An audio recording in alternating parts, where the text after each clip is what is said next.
Deus te abençoe, Daiane, e fique à vontade. Obrigada.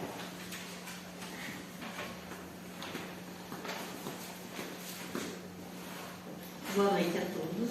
Boa noite. Primeiramente, eu gostaria de agradecer o convite feito pela casa. É a segunda vez que eu venho aqui, embora a primeira faz muito tempo. Foi ali na época da pandemia. Foi uma das primeiras palestras que eu fiz e foi muito especial. Então, eu acredito que a palestra de hoje também vai ser.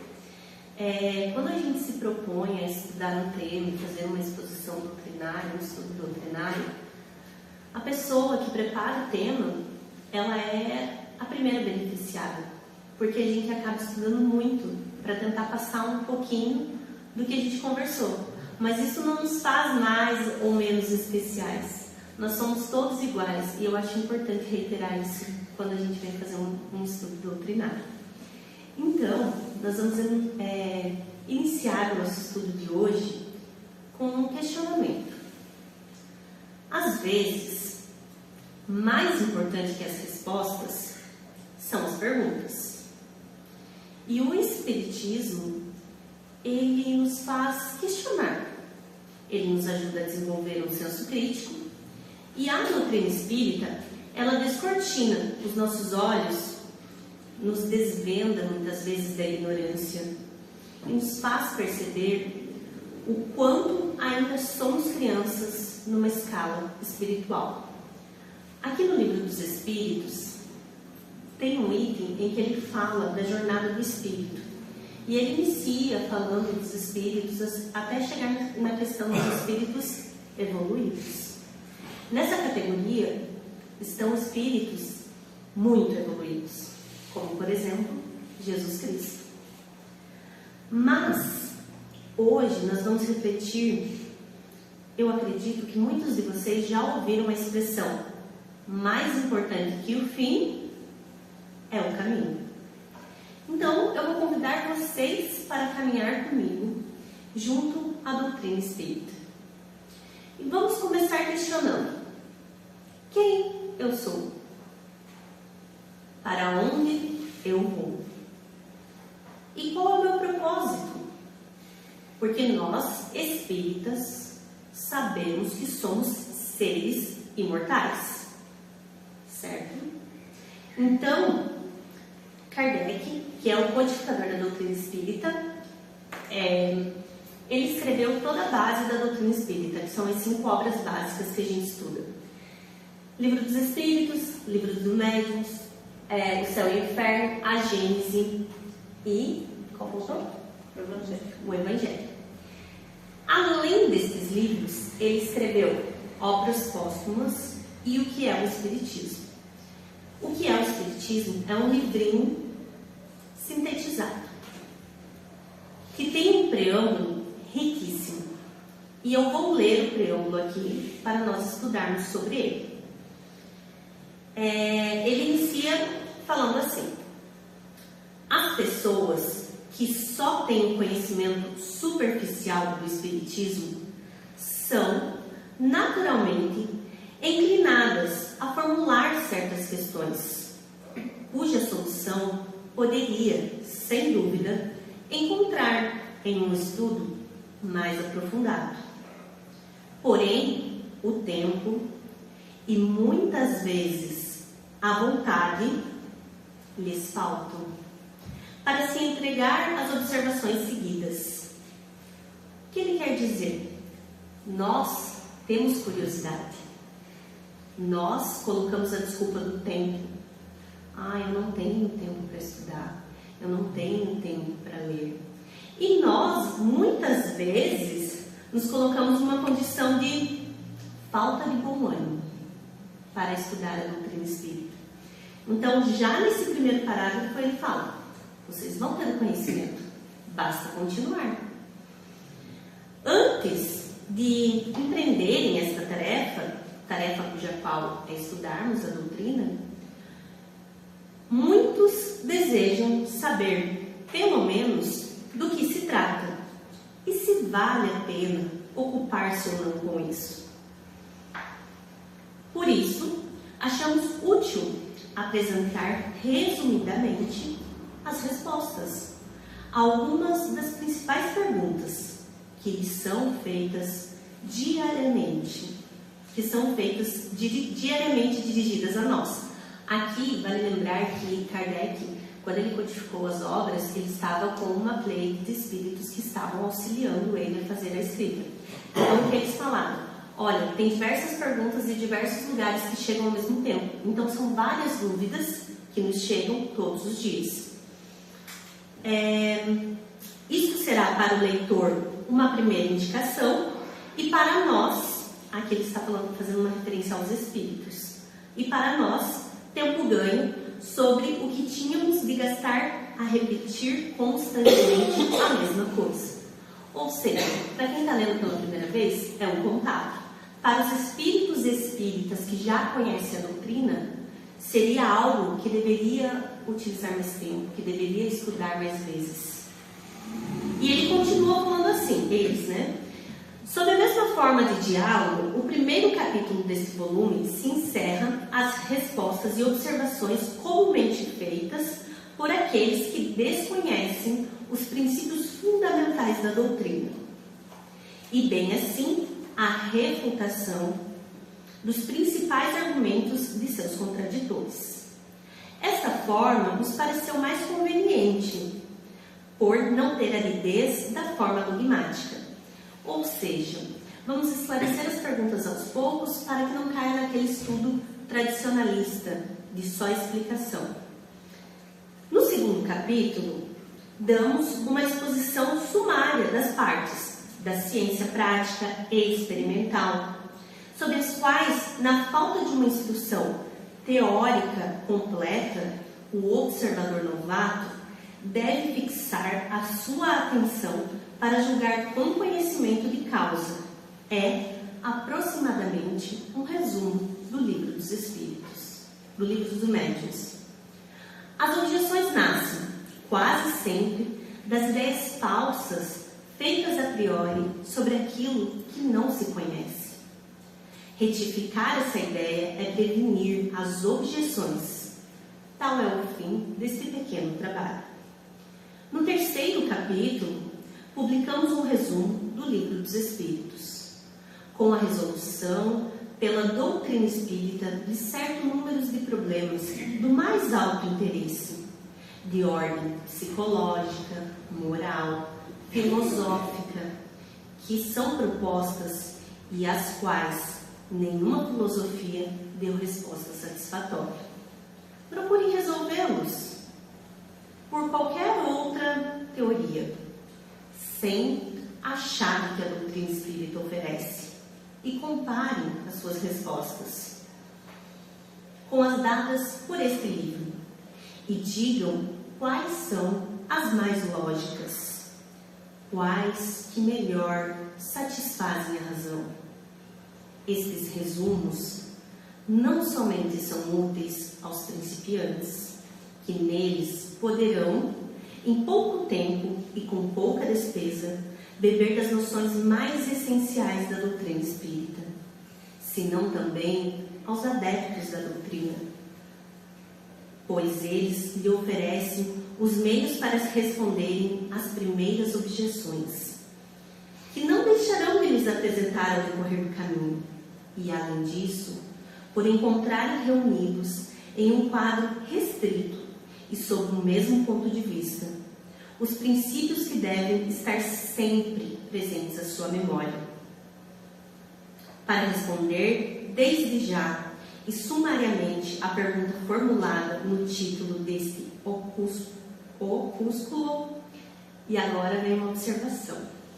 Nós, estudantes da doutrina espírita, temos um dialeto muito pequeno. Então, quando nós vamos estudar as obras básicas, eu não sei se acontece com vocês também, ou só comigo, nós normalmente precisamos de um dicionário para tentar entender o que aquela palavra significa, ou então para ver o significado e fazer uma adequação à época, porque as palavras são diferentes e nós precisamos entender o contexto ou até mesmo o significado da palavra. Então, opúsculo quer dizer obra impressa e pequeno livreto.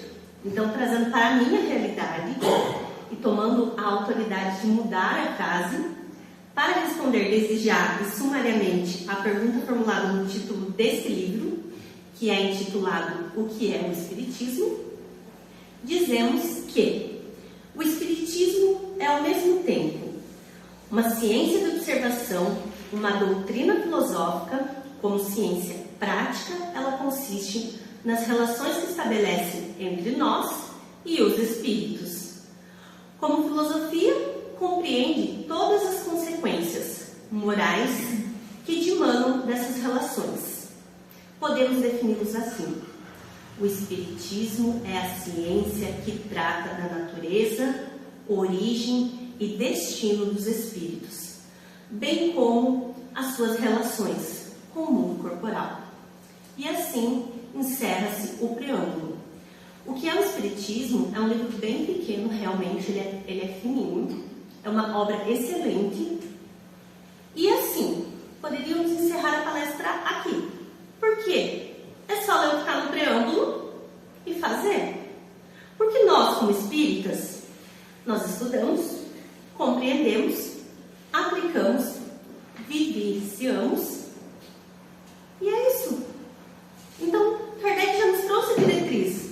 Então, beleza, vamos lá, estudar. Nós estudamos, né? Quando eu cheguei aqui até, eu pensei assim, meu Deus, eu errei o horário, tem tanta gente, eu cheguei no horário atrasado. Mas não, tinha um grupo de estudo. Então, beleza, nós já estamos estudando. Compreender. A gente está compreendendo realmente o que está escrito ali? Às vezes sim, às vezes não. Agora, aplicar.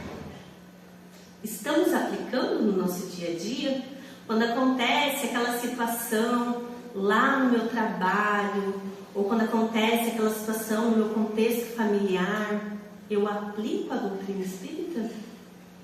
E além disso, eu vivo ela?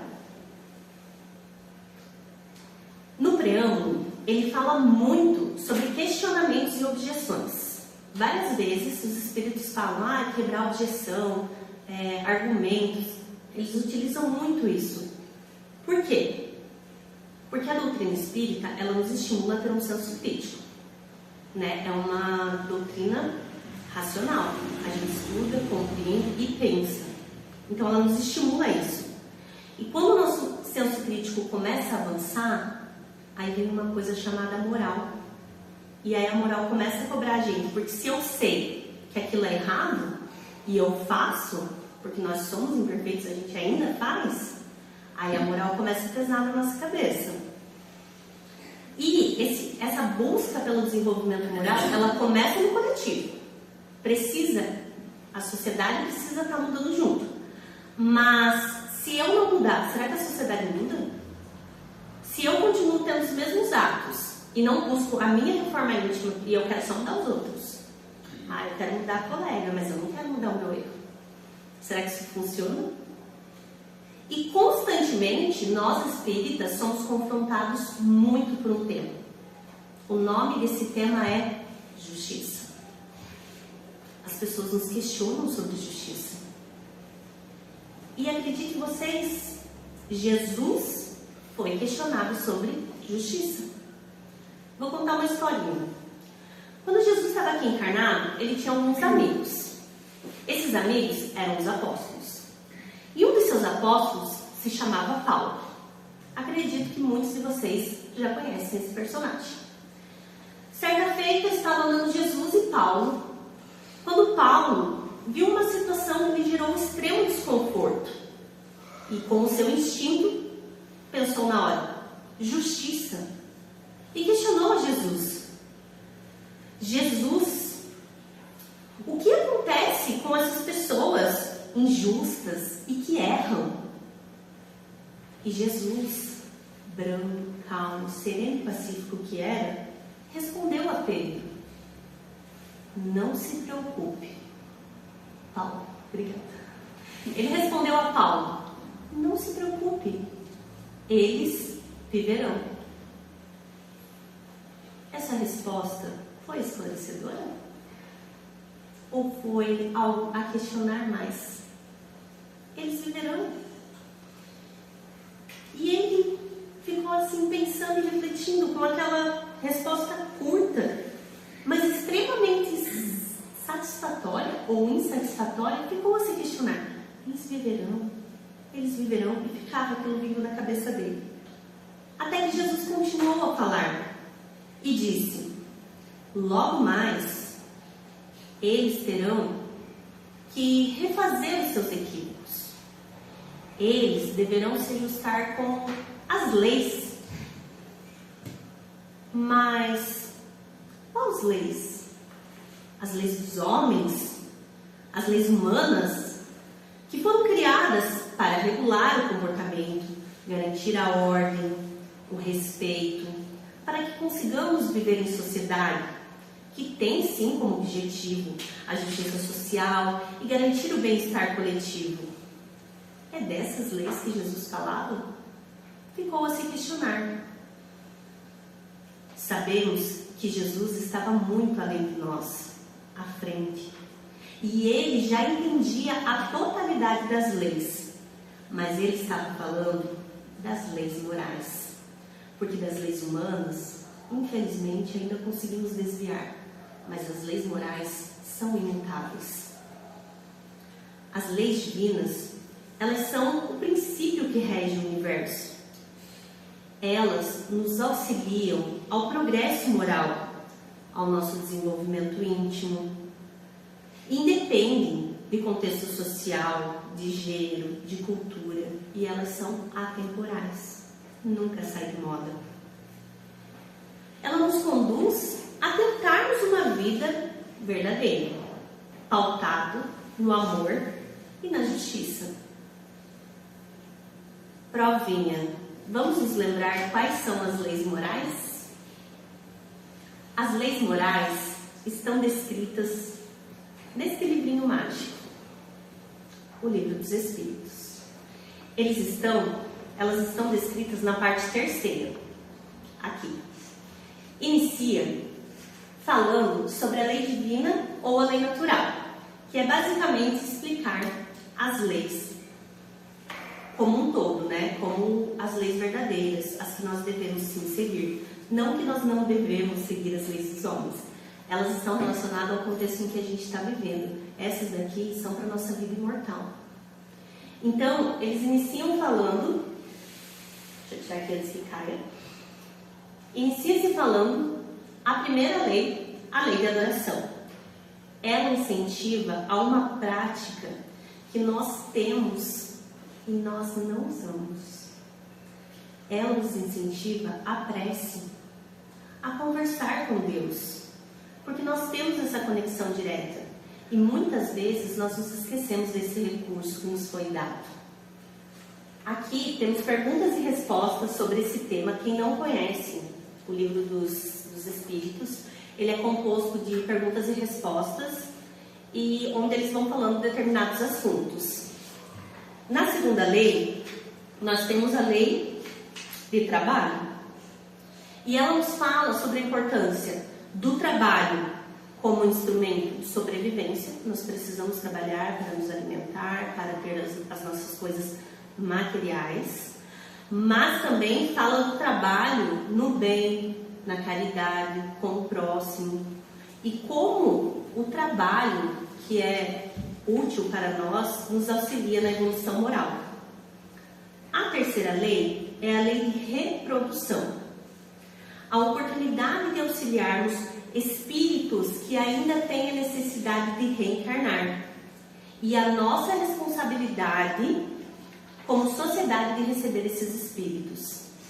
Eu não sou mãe, mas as mães aqui presentes sabem da responsabilidade de uma mãe que tem com o filho. E temos diversas palestras falando sobre isso. Mas nós que não temos filhos e estamos imersos nessa sociedade, nós temos uma responsabilidade tanto quanto com aquele ser que reencarnou no nosso contexto social. Seja como sobrinho, seja como afilhado, seja como a criança que eu atendo na escola, a criança que eu encontro na rua, nós temos sim essa responsabilidade. E a lei de reprodução, ela fala sobre isso. A quarta lei é a lei de conservação. Eu vou falar dela depois. Eu vou inverter a ordem. A gente vai falar da lei que contradiz ela, que é a lei de destruição. Por quê que eu inverti a ordem? Porque a lei de destruição... Opa, pulei uma mais. A lei de destruição, ela nos esclarece sobre a necessidade da destruição como um instrumento de renovação. Então, aceitar que alguns ciclos da natureza vão acontecer e que essa destruição ela é necessária para que o novo venha. Mas por que eu inverti ela e falei sobre a destruição antes da lei de conservação? Porque a lei de destruição natural, o que naturalmente vai acontecer, está encaixada na lei de destruição. Agora, as ações indevidas de nós seres humanos com a natureza e com o planeta, elas não se encaixam aqui. Aí a gente volta para a lei anterior, que é a lei de conservação. Nós temos a obrigação de cuidar do planeta que nós estamos habitando, seja da forma como for, cuidemos dele. E a lei de conservação, ela fala ainda sobre a conservação do nosso corpo humano. Nós recebemos um corpo saudável, nós recebemos um corpo de acordo com o nosso merecimento. E nós temos sim que cuidar dele. E outra coisa que é importante falar, e assim, eu sou professora, dou aula para crianças de 16 a 17 anos. Nós temos que falar sobre conservação da mente. Todos nós aqui somos um universo dentro de nós. Ninguém sabe o que eu estou pensando. As pessoas sabem o que eu estou expondo, o que eu estou falando, mas o pensamento é muito necessário que a gente observe isso e observe nos nossos jovens, mas para auxiliar os nossos jovens, nós precisamos cuidar de nós. E chegamos na lei de sociedade. Nessa lei, a gente fala a importância de viver em sociedade. E com ela desperta alguns sentimentos como solidariedade, fraternidade, empatia, porque é essencial para o nosso caminhar desenvolver esses sentimentos em nós. Porque eu preciso da coletividade, eu preciso aprender com o meu próximo. E certamente eu, ser humano, cheio de imperfeições, também posso ensinar algo ao próximo. Então, não tentar se excluir, mas se inserir, aprender, ensinar e continuar. Eu preciso do todo e o todo precisa de mim. Às vezes nós somos muito orgulhosos, a gente vai falar um pouquinho sobre isso lá na frente, de achar que eu não preciso conviver em sociedade. É uma lei moral. Se eu não precisasse, ela não estaria aqui nas leis morais. A próxima é a lei do progresso. Ela fala sobre o desenvolvimento contínuo do ser. Compreender que hoje nós já estamos na nossa melhor versão e que nós precisamos seguir firmes para melhorar ainda mais. Se hoje eu já estou na minha melhor versão e eu já vejo que eu tenho um monte de coisa para melhorar, eu não posso olhar para o passado e sentir remorso. Eu tenho que olhar para o futuro e ter coragem para eu continuar caminhando. E a penúltima é a lei de igualdade. Essa aqui, eu confesso para vocês que eu tenho um pouco de dificuldade para entender. Porque a gente consegue entender que somos iguais. Mas e por que nessa sociedade nós ainda temos muitas questões sociais, raciais, de gênero? Se nós somos todos iguais, estamos todos inseridos no mesmo planeta, então somos todos iguais. Mas nós, como sociedade, ainda temos uma dificuldade muito grande de entender essa lei. A próxima é a lei de liberdade. Quando a gente lê a palavra liberdade, nós pensamos que somos livres. E é ótimo pensar isso. Só que nós nos esquecemos que toda escolha tem uma consequência. Então, sim, sou livre, tenho meu livre-arbítrio, mas as minhas responsabilidades são baseadas naquilo que eu escolho. Então, agora eu escolho e eu vou colher o que está por vir. pode ser bom ou ruim, depende do que eu escolho. Então, é importante refletirmos sobre o que é liberdade de fato. E a última é a lei de justiça, de amor e de caridade, que é a última. Todas as outras leis estão contidas nesta máxima, porque quando nós conseguimos entender, e eu digo entender mesmo, compreender, não sei se eu já consegui chegar nesse patamar, mas quando nós de fato entendermos a lei de amor, nós já teremos como compreendido todas as outras. E eu poderia passar horas falando sobre cada uma delas. Existem palestras sobre cada uma desses temas. Mas o que eu queria trazer hoje, e eu gosto muito de trazer o meu livro de estudo, é folhear. Sabe, nós estudantes da doutrina espírita, nós temos que ter contato com as obras básicas. Nós temos que estudar os livros das obras básicas, o trabalho de Kardec. É muito bom assistir palestra, é muito bom estar conectado dessa forma, mas aprender a manusear as obras básicas também é essencial. E falando sobre amar, né?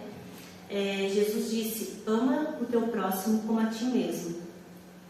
Tudo bem, eu posso amar o meu próximo, mas eu me amo? Eu me cuido? Então, assim, vamos começar a compreender os mínimos detalhes, porque eles são importantes. E para eu conseguir me amar, eu preciso me conhecer. E eu preciso me reconhecer. E isso é difícil, porque quando eu me conheço, eu preciso olhar para as minhas imperfeições. Porque eu conhecer só o meu lado bonito, generoso, simpático, é legal. Mas se tiver um estudante da doutrina espírita que estuda há um tempo e nunca refletiu sobre si ou sobre os seus atos, essa pessoa está sendo orgulhosa. Porque na ausência de humildade não se reconhece a necessidade de mudança. Então eu preciso saber o que eu tenho em mim para que eu consiga trabalhar, para que eu consiga melhorar. E não vai ser da noite para o dia. A gente precisa disso, um passinho de cada vez, e tá tudo bem. Sabe, a gente vive num mundo muito acelerado, tudo muito rápido, mas é difícil. E a gente precisa aceitar isso, porque não existe mágica, não existe sorte e não existe milagre. O que existe é esforço, dedicação diária, exercício, exige prática. Eu tenho uma amiga que ela não é espírita, mas às vezes ela simpatiza e vai na palestra. E ela fala assim: Dai, eu acho tão legal que vocês chegam lá, vocês ficam tudo quietinho, aí vocês sentam, vocês fazem uma prece, fecham os olhos, começa a exposição doutrinária e ninguém fica com sono, e ninguém fica dispersando pensando. Eu falei: não é bem assim, meu amor. Eu falei: isso é um treino, é muito tempo fazendo isso. A gente pratica isso toda semana. Toda semana a gente vai lá, toda semana a gente se esforça um pouquinho, e aí com o tempo isso vira um hábito natural. Mas não é assim lindo da noite para o dia. Então, quando a gente conseguir entender esses sentimentos, a gente vai ter na nossa essência o sentimento da caridade. E com isso, nós vamos conseguir colocar em prática no nosso dia a dia. Porque a justiça, o senso de justiça, ele traz tudo isso. E é do ser humano, nós, seres, temos a necessidade de justiça. Isso é um bem de natureza espiritual. Todos nós almejamos justiça. E no caminhar evolutivo da Terra, nós tivemos 3 momentos muito significativos relacionados à justiça. O primeiro deles foi com a época de Moisés, que ele nos transmitiu, talvez de uma forma deturpada, mas nos transmitiu os fundamentos de justiça. Quando ele dizia olho por olho, dente por dente. Senso de justiça estava intrínseco nele. O segundo momento já foi um pouco mais amoroso, porque foi com Jesus, que ele nos revelou que que a justiça vem através dos exemplos. Eu não preciso partir do olho por olho. Eu posso exemplificar, eu posso ser brando, eu posso perdoar, eu posso amar aquele que me machucou. E o terceiro momento foi quando Jesus disse que teria algo que viria para ficar conosco para sempre. Então veio o terceiro momento, que nós chamamos de doutrina espírita, que veio há tanto tempo e até os dias de hoje. Quando você abre o Evangelho segundo o Espiritismo e você lê aquilo que foi escrito há tanto tempo atrás, nunca foi tão atual. E interessante, eu não sei se acontece com vocês, mas quando a gente faz o Evangelho no lar, pode cair 3 vezes a mesma passagem. A gente sempre vai aprender alguma coisa diferente, porque isso está relacionado ao momento em que nós estamos passando. E talvez naquele momento passado eu não consegui observar aquilo. Aí nesse momento eu já observo aquilo, mas nesse momento eu já não vi aquela outra coisa. E assim vai. Então a doutrina espírita sempre vai ter algo para nos ensinar. E tem uma pergunta muito conhecida no meio da doutrina espírita, porque dizem que não é fácil ser espírita. E realmente às vezes não é. Porque precisa de prática, precisa de doação, precisa de renúncia, de desprendimento, de abnegação, de compaixão, de humildade. E aí eu poderia ficar falando várias outras coisas que nós buscamos ter, que nós buscamos compreender. E essa pergunta, ela é a questão 886. BIP. Qual o sentido verdadeiro da palavra como entende Jesus? E a resposta é o nosso querido BIP. Benevolência para com todos, indulgência para com as falhas alheias e perdão. Então, sinto dizer para nós mesmos que ainda não aprendemos na totalidade o que deveríamos ser aprendido, o que buscamos aprender, porque ainda somos errantes. Ainda temos muito a caminhar. E muitas vezes nós estamos exacerbados de orgulho. Nós não conseguimos compreender totalmente as leis. Ainda cegos para enxergar as infinitas dimensões do universo. Porque às vezes a gente só pensa na gente. E olha só, a gente é um pontinho no meio de um universo inteiro. Como a gente é egoísta pensar só em nós. E muitas vezes nós também nos esquecemos do profundo, intenso e inenarrável amor de Deus sobre nós. E com isso eu trouxe um poema. Nesse poema ele fala várias vezes a vida. A vida, a vida. E nós entendemos a vida como aqui e o agora. Mas lembra que eu falei lá no começo que a gente sabe que a gente é imortal. Então a vida não é aqui e agora. Aqui é uma parcela da nossa vida infinita. Então, vida entenda-se encarnação no poema. Mas para exemplificar para o nosso entendimento, escreve o seguinte: a vida humana, ela não passa de um instante vivida pelo Espírito. A vida te decepciona para você parar de viver ilusões e buscar pela realidade. A vida te tira o supérfluo para que você valorize o necessário. A vida não te deixa em paz, te coloca em guerra. A vida te envia pessoas conflitantes para te curar, para você parar de olhar para fora e começar a olhar para dentro. A vida lhe permite cair, cair, cair e cair de novo, até que você decida aprender a lição que lhe é necessária. A vida lhe tira o caminho e te apresenta encruzilhadas, até que você pare de querer controlar tudo e apenas flua como um rio. A vida coloca seus inimigos na estrada, até você aprender a se amar para poder amá-los.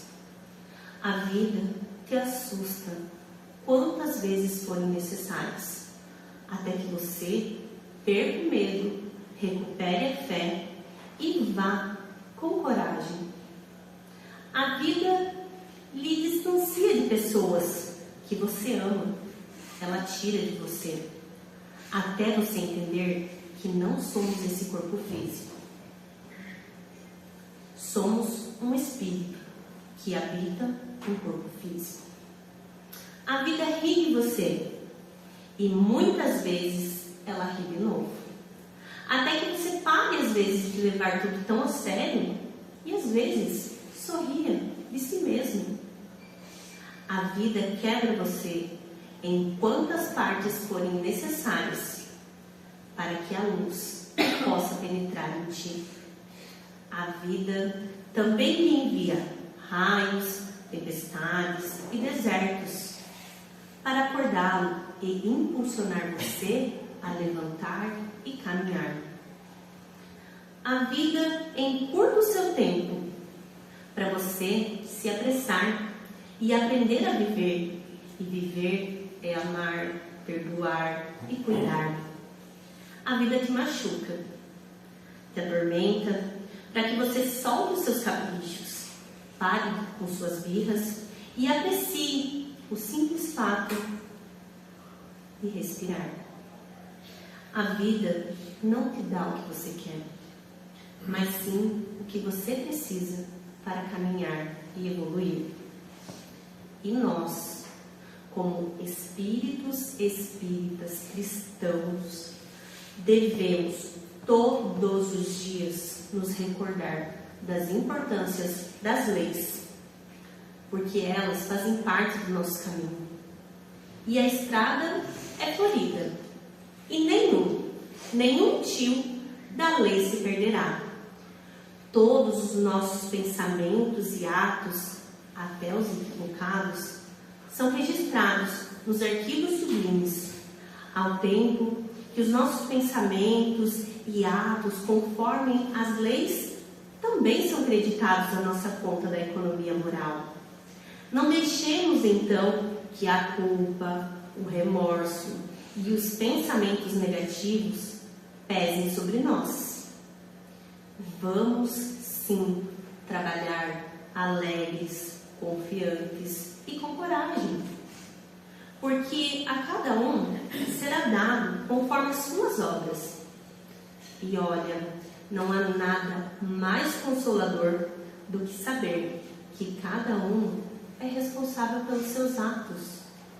Assim, quando a leviandade do mundo, a corrupção, a violência que a gente vê todos os dias, às vezes sem explicação, e a indiferença do homem nos incomodar, que nós tenhamos uma certeza: eles viverão. Ao passo que vivemos o nosso livre-arbítrio, as nossas escolhas, muitas vezes nós nos afastamos das leis divinas. Mas o Espiritismo, ele nos conduz de volta aos trilhos. Ele nos traz e nos aproxima novamente disso. Aqui encontramos consolo, verdades, para que nós consigamos nos conectar e seguir o nosso caminhar. E para encerrar, eu vou contar uma história de dois amigos. Certa vez, em um churrasco, uma confraternização familiar, estavam dois amigos. E aí, quando você está numa reunião familiar, você está ali conversando, né? E normalmente são assuntos levianos, coisas que a gente não dá muita bola. Mas nesse dia em específico, um amigo olhou para o outro e falou assim: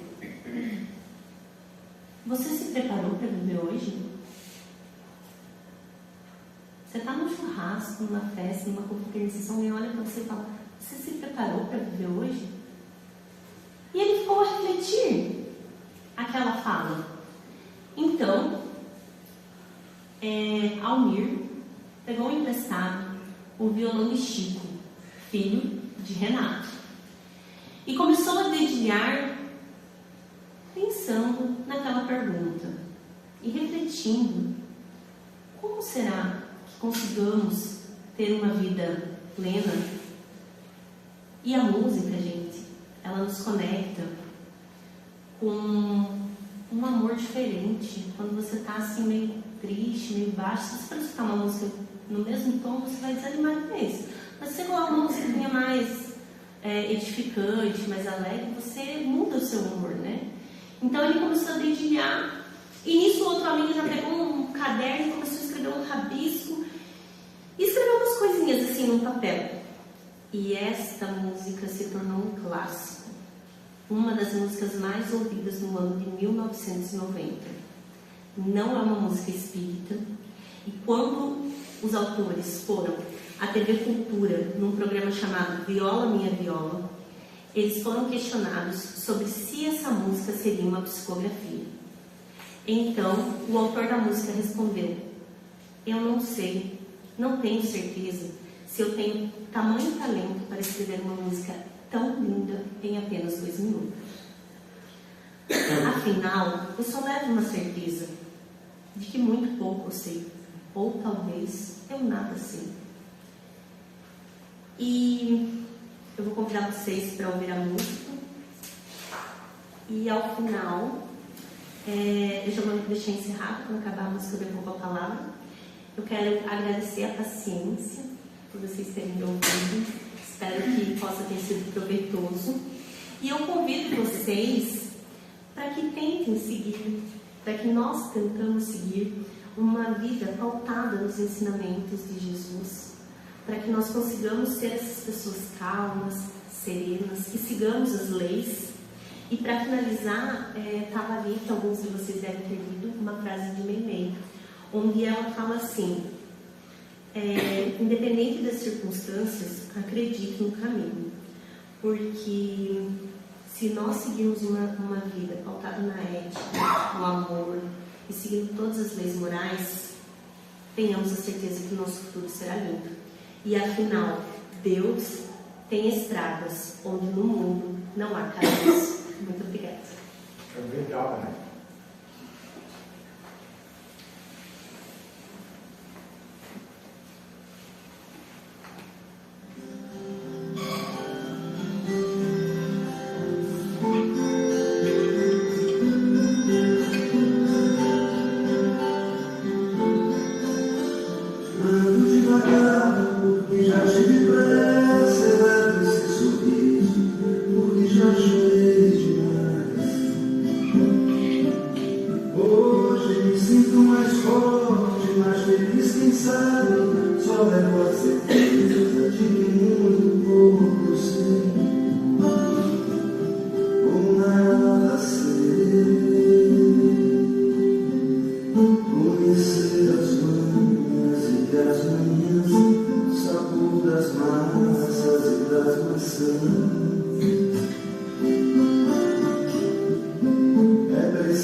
Ser